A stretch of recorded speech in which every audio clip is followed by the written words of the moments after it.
Hola a todos, bienvenidos al episodio 1 de Finanzas Bajadas a Tierra. En el episodio anterior dijimos que para empezar a invertir es necesario tener un entendimiento general de finanzas. Dijimos que no hay que convertirse en experto, que a veces esa intención inclusive nos paraliza, pero que sí hay que saber lo básico. Sin embargo, hay ciertas cosas que podemos empezar a hacer antes de invertir que nos van a preparar y ordenar para eso. Cosas que se pueden hacer a la par de este proceso de aprendizaje y que nos van a hacer ganar tiempo, porque cuando decidan empezar a invertir ya van a poder dar los prerequisitos como cumplidos.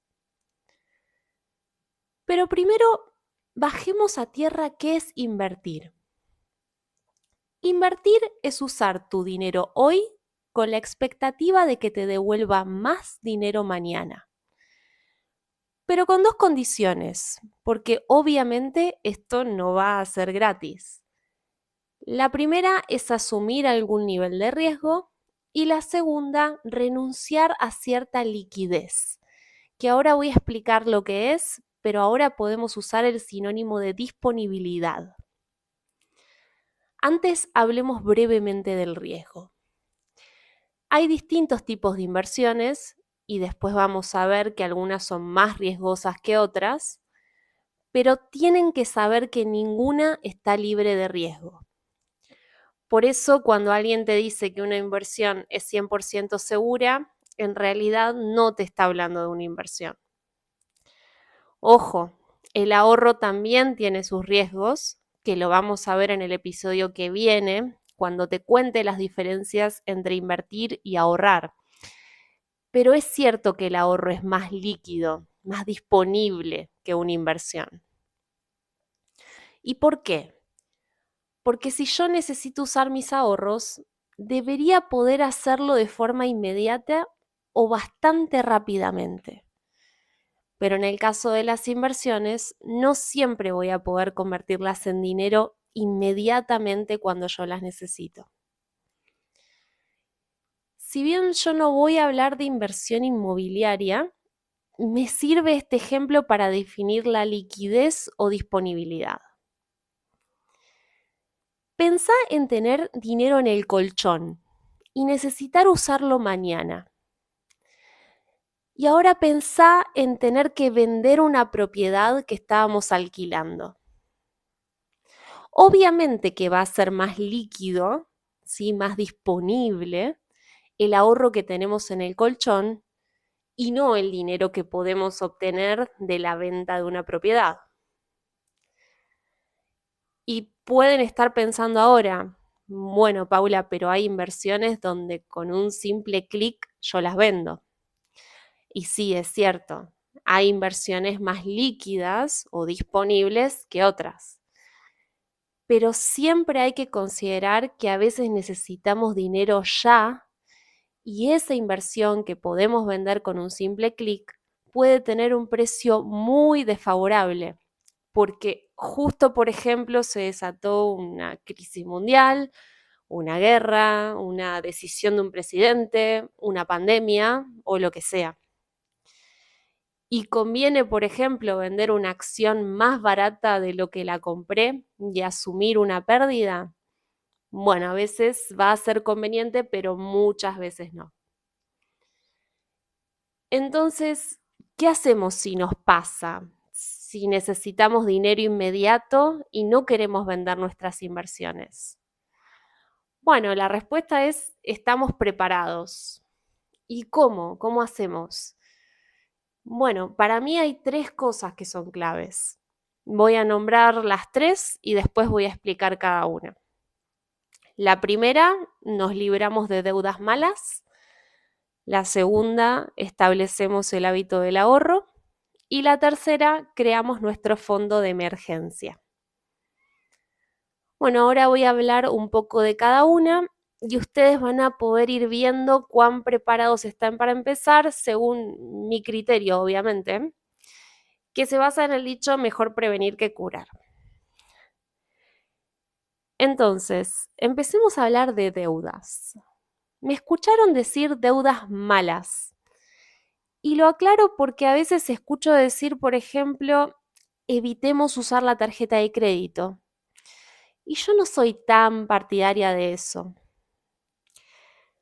La tarjeta de crédito es una deuda, básicamente porque vamos a un comercio, nos llevamos algo y no lo pagamos inmediatamente, lo vamos a patear para más adelante.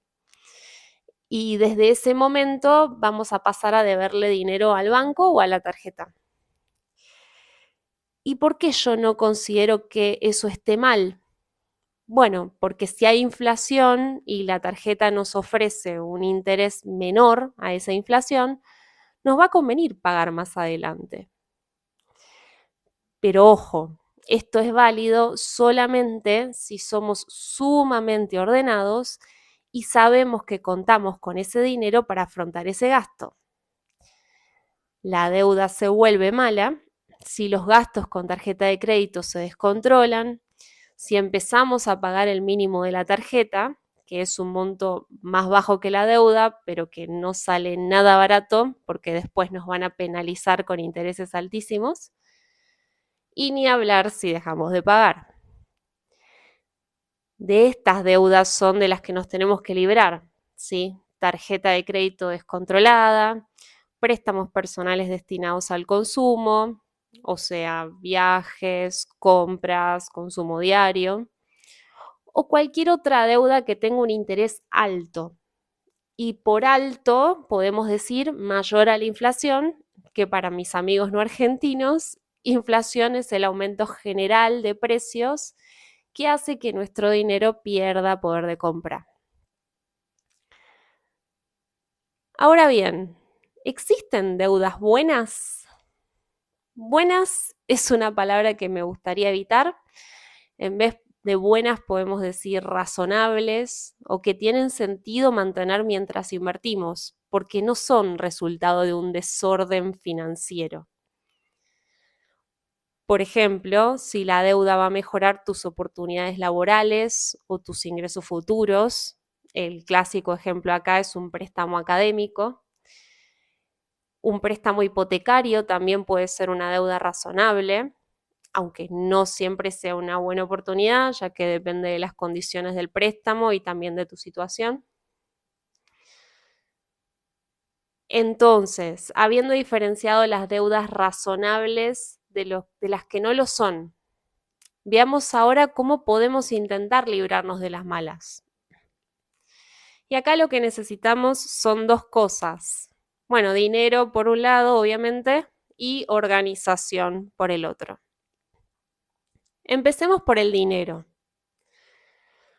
Por supuesto que cada uno tiene su realidad económica y creo que está de más decirles que hay que obtener nuevos ingresos porque seguramente esa opción ya la contemplaron. Pero de lo que sí puedo hablarles es de revisar nuestros gastos. Y la mejor forma de hacerlo, a mi criterio, es tomar nota de lo que gastamos, agrupar esos gastos según categorías. Y es cierto que esto es trabajoso, pero hoy en día tenemos un montón de aplicaciones disponibles para eso y además muchos de nuestros gastos están ya digitalizados, con lo cual casi nunca tenemos que acordarnos de cuánto gastamos o buscar el ticket como era antes. Y ahí cuando tengan visibilidad de cuánto gastan por mes en cada una de las categorías, van a seleccionar cuáles son los gastos que muy probablemente no cambien en los próximos meses y van a multiplicar ese valor por 12, ¿sí? Para estimar cuánto es ese monto al año. Y ahí vas a ver dónde realmente vale la pena recortar. Todos hablan de eliminar ese cafecito de la mañana en un bar, pero quizás hay una suscripción que pagás anualmente y solo la usás cada tanto. Y ahí si consiguen ir obteniendo más dinero, ya sea aumentando los ingresos o disminuyendo los gastos, lo que hay que hacer para librarse de las deudas es organizarse y crear un plan para cancelarlas. En primer lugar, hay que pasar en limpio cuánto se debe. a quién y cuál es el interés que nos cobra quien nos presta ese dinero. Después, para saber a quién le vamos a pagar primero, hay dos métodos clásicos. A uno se lo conoce como bola de nieve porque va de menos a más y se basa en ordenar las deudas de menor a mayor e ir cancelándolas empezando por la deuda más chica hasta llegar a la más grande. Y lo que tiene de bueno esta opción es el componente psicológico, porque los avances son más rápidos, ya que obviamente es más fácil cancelar la deuda más barata. Entonces uno como que se va motivando al ir tachando deudas de la lista. El segundo método se llama avalancha y este va a ir de más a menos. En vez de ordenar las deudas de menor a mayor, lo vas a hacer según el interés que tenga cada deuda. Es decir, no importa el monto que debes a la hora de ordenar, sino el porcentaje que te están cobrando por prestarte ese dinero. Entonces, la deuda que tenga el mayor interés, esa es la que vas a cancelar primero. Y si bien financieramente esta va a ser la opción más eficiente, la realidad es que a veces el componente emocional es mucho más fuerte. Entonces, lo mejor es que cada uno analice estos métodos y empiece con el que le quede más cómodo. Hay que considerar también que va a haber organismos a los que les prestemos que nos ofrezcan pagar un importe menor hoy con tal de cancelar la deuda, y muchas veces en cuotas.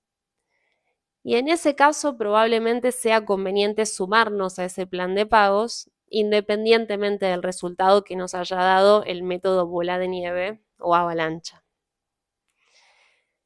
Y otra cosa que también puede afectar cumplir con esos dos métodos es si le debemos a un familiar o amigo.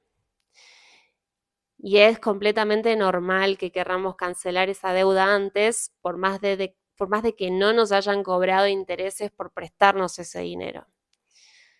O a veces inclusive nos puede generar el efecto contrario, que nos dé más tranquilidad de verle a alguien conocido. Por eso a los métodos hay que considerarlos como una herramienta más y siempre hay que tener en cuenta la propia realidad para saber cómo accionar. Bien, hablamos de las deudas. Ahora vayamos a la segunda cosa que a mi entender es fundamental hacer antes de empezar a invertir, y esto es establecer el hábito del ahorro. Y hay un error muy común a la hora de ahorrar, que es ahorro lo que me sobra. Y la realidad es que si esperás a que sobre, bueno, puede que te sobre si tenés un muy buen comportamiento, pero también puede que no sobre nada y no termines ahorrando. Entonces, ¿para qué arriesgarnos a eso si podemos ahorrar de antemano? Tenemos que lograr que sea como cualquier gasto que se paga a principio de mes. ¿Y por qué funciona mejor? Porque si ahorramos lo que nos sobra, vamos a depender de nuestra voluntad de gastar menos en muchísimas situaciones que se van a ir repitiendo durante todo el mes. En cambio, si ahorramos a principio de mes, dependemos de nuestra voluntad también, por supuesto, pero no la vamos a poner a prueba sino hasta el mes siguiente. Y acá seguro te preguntarás, bueno, pero no tengo idea de cuánto puedo ahorrar a priori. Y acá te digo que el monto inicial no es lo más importante, porque el foco está en el hábito que estás generando. Podés tomar, si querés, algún mes como referencia en el que no hayas tenido ingresos extraordinarios como pagas extras y que hayas estado satisfecho con lo que ahorraste a posteriori. Vas a calcular el porcentaje de lo ahorrado en relación a tus ingresos y podés plantearte ahorrar el mismo porcentaje el próximo mes, pero esta vez a priori.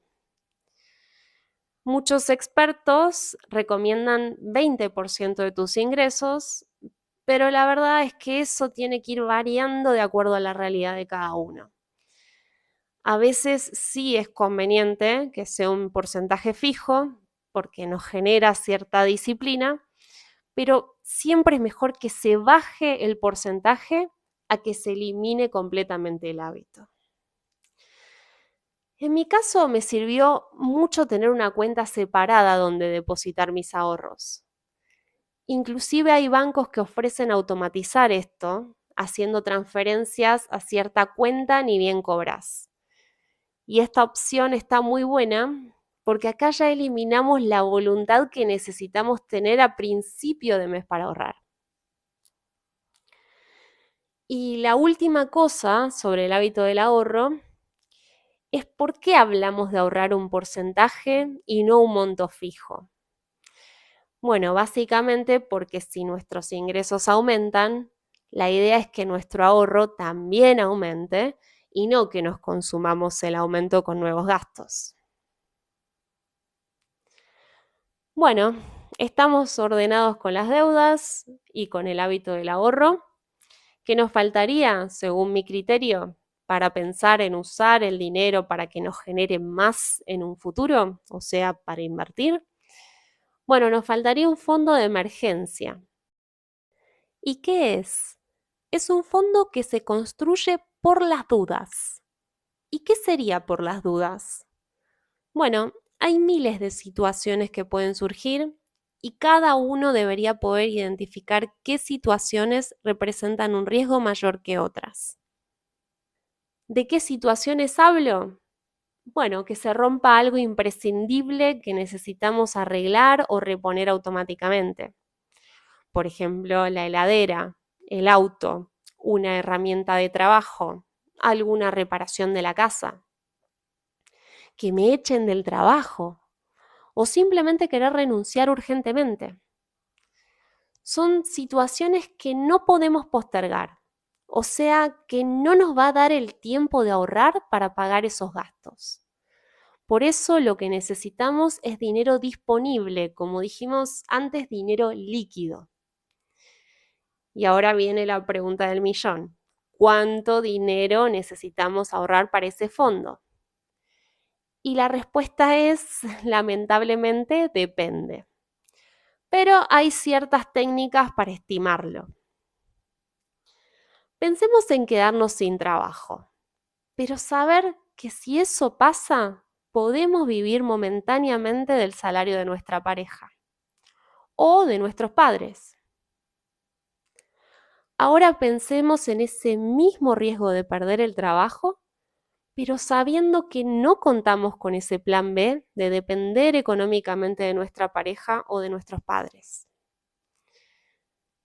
Imagínense la misma situación, pero con hijos a cargo.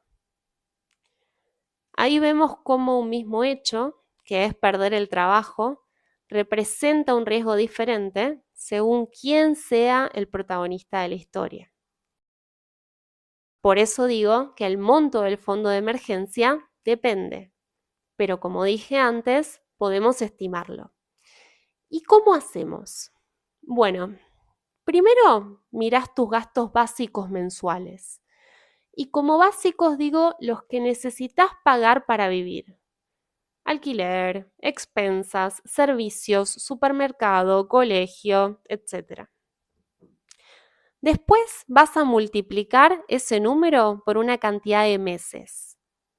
Como mínimo se aconsejan 3 meses. Y se aconseja también que si una persona vive sola, se aumente a 6 meses. Además, si esa persona percibe ingresos variables, es decir, que no cobra todos los meses lo mismo, se aumente a 9 meses. Y si tienen hijos o personas a cargo, se puede aumentar inclusive un poco más. Esto, por supuesto, no es una regla exacta a seguir, es solo una referencia y el fondo de emergencia es algo que tiene que traernos tranquilidad. ¿Y dónde tener el fondo? El fondo tiene que ser líquido, o sea, disponible y accesible. Tenemos que poder convertirlo en dinero sin penalidades y sin demoras. Para mí, lo ideal es una cuenta remunerada, idealmente que compense el efecto negativo de la inflación. Cuenta remunerada es una cuenta que por solo el hecho de tener depositado el dinero nos va a dar un interés, un porcentaje sobre ese dinero a cambio.